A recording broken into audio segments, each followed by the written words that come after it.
We got several comedians here tonight, and you're going to enjoy this show. And so we want to get this thing started by bringing up our first comedian, a very funny guy, the very funny Stephen Reilly.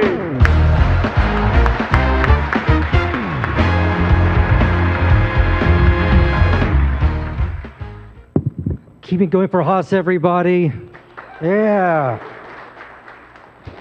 He just got voted best comic in Indiana, too, so not a very easy thing to do. I'm going to time myself.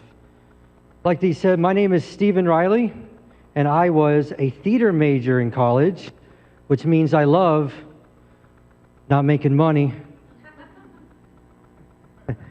No, but I wasn't an actor. I was actually a backstage person. You know, I actually concentrated on lighting, electrician stuff, you know, and I may or may not have electrocuted myself once, maybe 12 times. When you get electrocuted, you learn. You do it once, it's an accident. Twice, you're an idiot. But after the third time, it just becomes your fetish.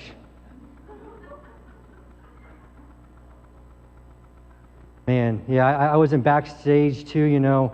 And theater construction, it has started from like wood sets. You guys know what I'm talking about? Have you ever seen sets, you know, in theater?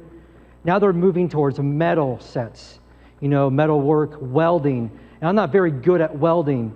I don't know if you guys know the finished product is supposed to look like. It's supposed to look like a stack of nickels. But I'm so terrible at it because my finished product, when I weld, looks like a stack of quarters. All right. I tried. Yeah, and I'm not the only theater person in my family. My brother Bradford, he's 3 years older than I am. He was an actor in college. Now, he's the actor. So we actually went to the same college. So I know all the advantages that he had. You know, he had all these workshops to hone his skills. He went to New York and Chicago for showcases in front of agents and casting directors. And I'm proud to say, as his youngest brother, he became the #1 shoe salesman at Nordstrom's. But to be fair to him, he has been in numerous plays around Indianapolis, which, fun fact, if you didn't know, is the Broadway capital of Central Indiana. We have theater, comedy, you know, and the entertainment industry itself is just competitive, all right? Even when I was a freshman in college, the dean in our department, he took all the freshmen, he said, take a look around. Only 1% of you will be successful in this business. The other 99% would be homeless, living in a box under the freeway. And I use that as motivation because my box has a nice view of downtown Indy. I got lucky too. I got a refrigerator box. It's a nice studio apartment. It was worth every penny too. All 5 of them. Oh. Yeah. I like fishing. Does anybody else like fishing here? Yeah, we're from Indiana. What my family likes to do is that we like to go to my aunt and my uncle's lake house, where they live right next to a lake. It's a man-made lake. Before it was a lake, they lived just right next to a giant crater. And thank God they put water there. We kept getting hurt jumping off the diving board. So, but anyways, in this lake, I know this is not a rare fish overall, but in this lake, the catfish is the rarest fish of them all. And it's tradition every time one of my family members catches one, we take a picture of it while we kiss it, and then we throw it back into the water. And my last catfish was a 40-year-old man.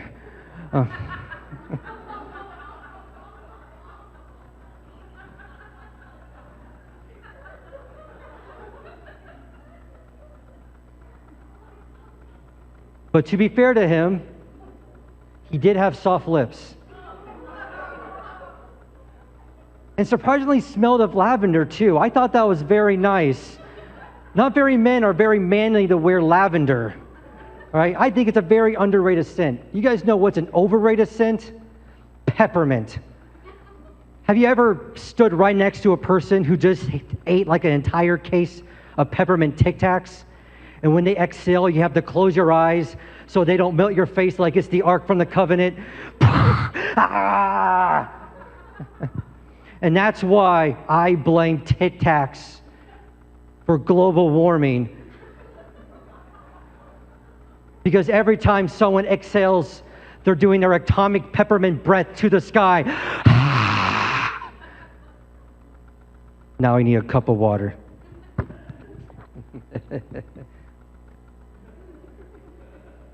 Oh, you guys didn't laugh. I'm sorry. Yeah, I'm not very good at the loving game, obviously. I get ghosted so much. I'm haunting my own house. But I want to love like Romeo and Juliet. We know the story, right? A love so sweet that it ends up killing 6 people. I just don't get the story either.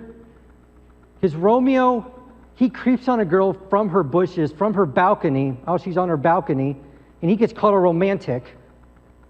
I do the exact same thing, and I get called Stephen. The restraining order says 100 yards. My goodness. Different societies have different types of love, right? Different attractions. I know, I read like back in the day, China had like foot binding. You guys know what I'm talking about? Where the women will wrap their feet because that would make their feet smaller, and that's what Chinese men were attracted to in that society, small feet. So I guess in their society, it's toes before hose.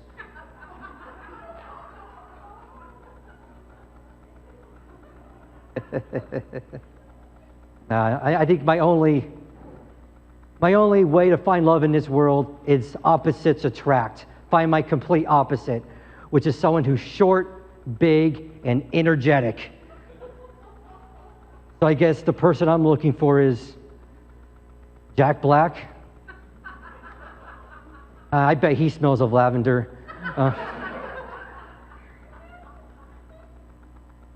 Oh, goodness gracious.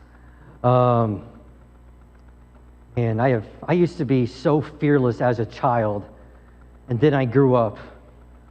I don't know if you guys, when I was a child, I used to jump off hills, and now I jump to conclusions. I used to climb up trees, tall trees. Now I climb up in debt. I used to be able to contort my body in any shape or form. Now I contort a pretzel into my mouth. And not the salty ones, the cinnamon sugar ones. You guys know what I'm talking about. And good. I used to be so fearless as a child. Man, I'm scared to do anything now. Like I just read a story about a guy who went caving and got stuck in there for over 27 hours. Oh, he died, but he got stuck in there for 27 hours. And I thought, wow, I am thanking the Lord here that I have a medical condition that makes me fear of being stuck in the caves. You know what it's called? Common sense. But can you imagine this guy? I feel really bad for him. He was an adrenaline junkie. I respect those type of people. They climb up mountains, they go skydiving, they go caving. And what does he do? He dies in a place called Nutty Putty Cave. You just can imagine his wife. Oh yeah, my husband died. I'm like, oh, where did he die? I'm like, slipped on a banana and fell. That's a terrible joke. You guys were correct not to laugh at that.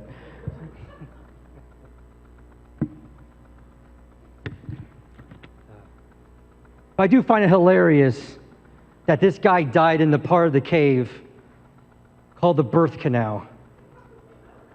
Yeah, I'm still going with it. I'm sorry. It was on my mind. I just had to say it.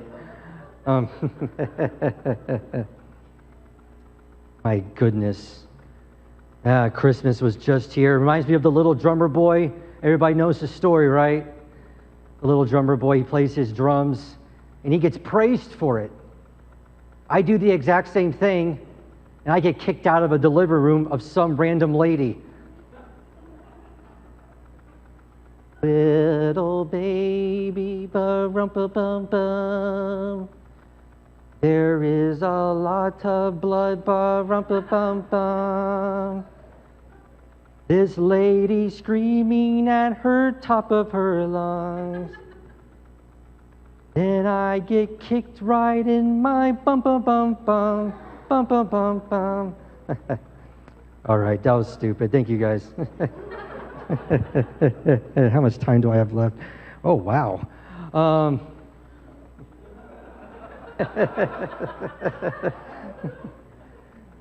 Man, New Year's was just around. Anybody have any New Year's revolutions? Nobody? You right here in your revolutions? No, we don't do that anymore after the year we just had. No New Year, new me type of people? I mean, last year I was sitting on my couch eating chips, but I got motivated for this year, and I just walked to my recliner. Boom.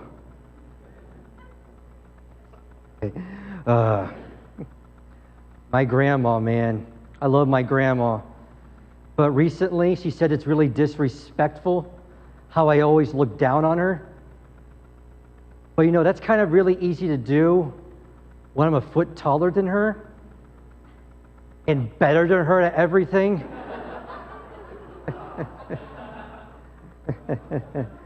Man, I do love her though.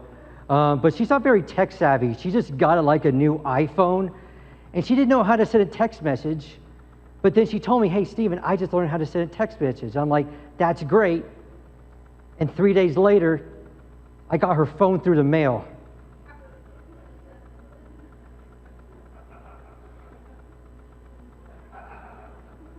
And there was only one message on it, too. You know what it said? There are hot milfs around your area. No. Yeah, definitely not around my area. Yeah. I love my grandparents. My grandpa, man, I think one of the hardest times in my life was to lay him to rest, you know, because at 79 years old, he's really fussy when it's time to take his nap. You know how hard it is to put someone down for a nap who knows combat training? No, you're the one who's about to be asleep after he goes on a chokehold on you. No. He did really die, though. He died about 7 years ago. I just remember going to his funeral. And can we just agree is if your relationship title is longer than the years I have known you, don't talk to me. I don't really need to hear my grandpa's sisters, cousins, daughters, assistants, ex to the fifth power. All right, I've gone 26 years without knowing them. I can go 26 more. All right. I just found it so weird, though. They kept telling me how lucky I was to have my grandpa's big blue eyes. I said, I guess, but they keep sticking to my hand. Can we get a case or something for it? Man, I'm tired of, I had to put them into a different place to hold them. Hindsight 2020, not the best place to put them. Goodness. I am an uncle, unfortunately. I have a nephew and a niece. And you know, I love these two to death, but you know, they're like Pennywise from It. They just transform into my biggest fear, which is becoming a responsible adult. I mean, my nephew, you know, late last year, oh my goodness, it's 2021 already. He started potty training in January 2020 last year. I was about to say earlier this year. Early this year was a week ago. Oh my goodness. But no, he started potty training last year. And you know, every time he went to the bathroom successfully, he got a sticker. But you know what? You know what he get a sticker for? Aim. My butt figured that one out. But no, I asked, he got a reward. You know, after certain times, he got like a toy or candy. I asked my mom, hey, did I ever get rewards for going to the bathroom successfully? She said, yeah. You got to live in my house. Man, my niece, you know, she just turned 18 months old. You know, she does not like getting her diaper changed at all. She started to walk now, and every time you lay her back down, she wants to get back up. You know, every time I had to change her, you know, I had to pin her back down. She gets back up, I had to pin her back down. So it no longer becomes a diaper change. It is now a wrestling match. So I give her a mean elbow drop, and as I go in, she gives me into the Boston Crab. And much like The Rock, I do know what she's cooking, and she could really help regrow the Amazon rainforest. Oh my goodness. And she screams so loudly too, like she's getting waterboarded. It's like, ah! I'm like, oh my goodness. Who needs a smoke alarm? We can just change this child during a fire. Like, oh no, there's a fire in the kitchen. Quick, get the baby, get the diaper bag, and go upstairs. My name is Stephen Reilly. You guys have been awesome. Thank you guys so much.